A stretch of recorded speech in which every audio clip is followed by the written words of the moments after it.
ఇది కేవలం సమాచారంగా మాత్రమే భావించండి. వైద్య నిపుణులను సంప్రదించండి. ఒక ప్లేట్ నిండా అన్నం పెట్టుకుని తిని చాలా రోజులైందండి. నాకే చాలా రోజులు చూసిన వాళ్ళందరికీ కూడా. బికాస్ అన్నం తింటూ ఉంటే గిల్టీ ఫీల్ అయ్యే పరిస్థితులకు వచ్చేసామండి మనం. క్యాలరీ లెక్కేసుకుంటాం, ఇది 100 200 ఏంటి అని. ఒక ప్యాకెట్ ఓపెన్ చేసినామంటే నువ్వు డేంజర్లో పడ్డట్టే లెక్క. ఒక ప్యాకెట్ ఓపెన్ చేసినామంటే అది either processed or ultra processed. So దాంట్లో అన్నీ ప్రిజర్వేటివ్సే. ఇంకా అన్నం తినాలి అని అంటే అన్నం అంతా పాలిష్డ్, అందులో నో ఫైబర్, అంతా కార్బోహైడ్రేటే. ఏది తీసుకున్నా adulterated or unnecessary thing. So more of carbohydrate, less of fibre, less of protein, more of fat, more of processed, more of stored. ఇది. సో మీరు అనేవి 2-3 ప్రాబ్లమ్స్, క్వాంటిటీ అండ్ క్వాలిటేటివ్గా చూస్తే ప్రాసెస్డ్ ఫుడ్స్ అండ్ బహుశా మీరు అన్నట్టుగా మనకి ఫైబర్ అండ్ ఇతరత్ర విషయాలు లేని చాలా హై స్టార్చ్ ఫుడ్స్ తింటున్నాం. దీనివల్ల చాలా ప్రాబ్లమ్స్ మీరు అన్నది అందుకే చూడగానే భయపడే పరిస్థితి వచ్చింది. అవును. కొన్ని ఫండమెంటల్ ఇష్యూస్తో మొదలుపెట్టి సర్జికల్ యాంగిల్ ఆస్పెక్ట్ ఆఫ్ గ్యాస్ట్రోఎంట్రాలజీలోకి వెళ్దాం డాక్టర్ గారు. First of all GERD, gastro oesophageal reflux disorder చాలా కామన్. అంటే ఇప్పుడు ఆ పేరు వింటే చాలా పెద్దగా ఉంది, కానీ చాలా మంది అరే గుండె పట్టినట్టు అయిందని రాత్రిపూట లేచి కూర్చోవడం, ఛాతీలో మంట, లేదు ఇక్కడ గ్యాస్ట్రిక్ స్పాజం లాగా రావడం, పట్టేసినట్టు కావడం, అది గుండె నొప్పి అనుకోవడం, రాత్రులు భయంతో లేవడం, మరి కరోనా తర్వాత ఇంకెక్కువైంది, కొంచెం యాంగ్జైటీ కూడా రావడం, దీనివల్ల యాంగ్జైటీ రావడం. సో ఎందుకు సార్ దీనికి మూల కారణాలు ఏంటి? కెఫీన్ అంటారు, మళ్ళీ ఆల్కహాల్ అంటారు, ఇవన్నీ కాకుండా ఇంకేమైనా కారణాలు ఉన్నాయా? Life style disease. What is mean by life style disease? నువ్వేం తింటున్నావు, ఎట్లున్నావు, ఏం తింటున్నావు, మసాలా తిన్నావా, కారం తిన్నావా, స్వీట్స్ తిన్నావా, ఐస్ క్రీమ్స్ తిన్నావా, చాక్లెట్స్ తిన్నావా, ఆల్కహాల్ తీసుకున్నావా, స్మోకింగ్ తీసుకున్నావా, కాఫీలు ఎక్కువ తాగినావా, ఇది ఒక పాయింట్. ఇది కాకుండా ఎట్లుంటున్నావు అంటే ఎంత పీస్ఫుల్గా ఉంటున్నావు, ఎంత స్ట్రెస్తో ఉంటున్నావు, ఎంత స్ట్రెస్ ఫ్రీగా ఉంటున్నావు, ఎంత చూడడానికి సరిపోయే కరెక్ట్ బిఎంఐలో ఉంటున్నావు. Got it. ఎట్లుంటున్నావులో మానసికంగా ఎట్లుంటున్నావు, భౌతికంగా అంటే శారీరకంగా ఎట్లుంటున్నావు. శారీరకంగా ఐడియల్ బిఎంఐలో ఉండి, అడిక్వేట్ స్లీప్తో ఉండి,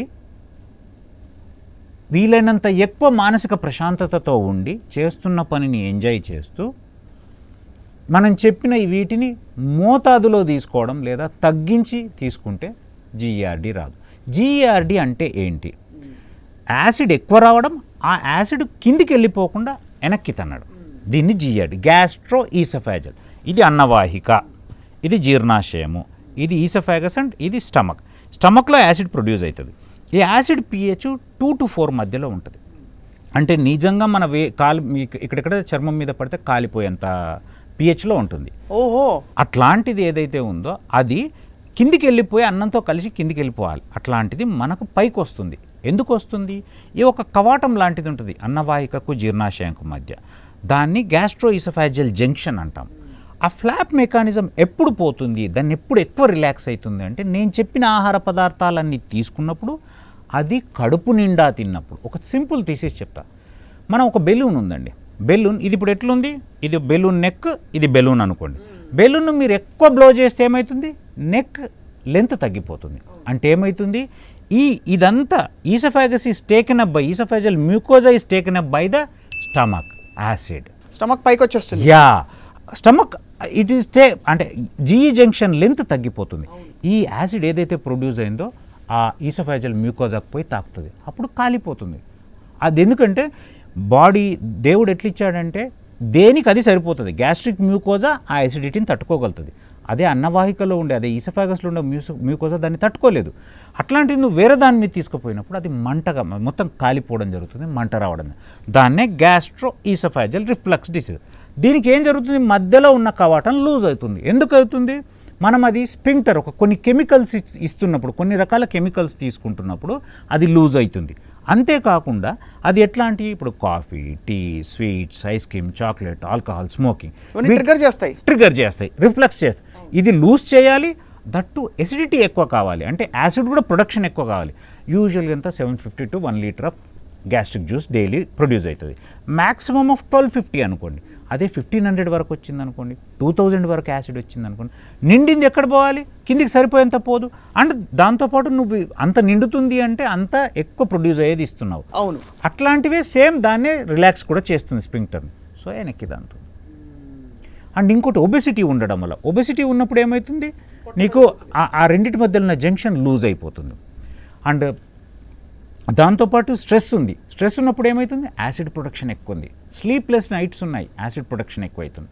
తినే ఆహారము, నిద్ర, స్ట్రెస్ వల్ల ప్రొడక్షన్ ఎక్కువ అవుతుంది, ఫ్యాట్ ఉండడము, కొన్ని రకాల కెమికల్స్ వల్ల లూజ్ అవుతుంది. ఈ రెండింటి వల్ల తిరిగి వెనక్కి వస్తుంది. వెనక్కి వచ్చినప్పుడు ఇట్ ఈస్ నాట్ ట్రైన్డ్, దానికి అది ట్యూన్ అయ్యి లేదు, ఆ మ్యూకోజాకి ఇది ట్యూన్ అయ్యి లేదు, యాసిడ్కి కొరోజీ అయిపోతుంది, దానివల్ల బర్న్ వస్తుంది. అది ఇంకా పైకి వస్తే నోట్లోకి వస్తుంది, థ్రోట్.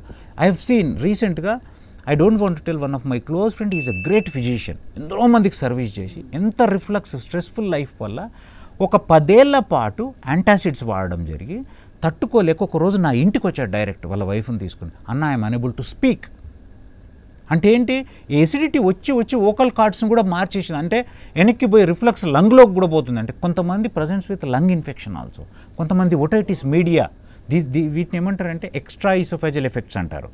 సో వాయిస్ మాట్లాడలేని పరిస్థితిలో వాయిస్ ఫటిగ్లోకి వెళ్ళిపోతున్నాడు. అతనికి నేను యాంటీ రిఫ్లక్స్, అంటే ఆ రిఫ్లక్స్ రాకుండా సర్జరీ చేస్తే ఇప్పుడు నౌ హీఈస్ కంఫర్టబుల్. మొన్న ఒక పెద్ద మెసేజ్ పెట్టిన ఫేస్బుక్లో, నేను 10 ఏళ్ల తర్వాత కడుపు నిండా బిర్యానీ తింటున్నాను, అంటే మళ్ళీ తప్పే, but still is happy for eating. అమ్మ బాబోయ్, నేరుగా సర్జరీ దాకా వచ్చేసాం కదా మనం.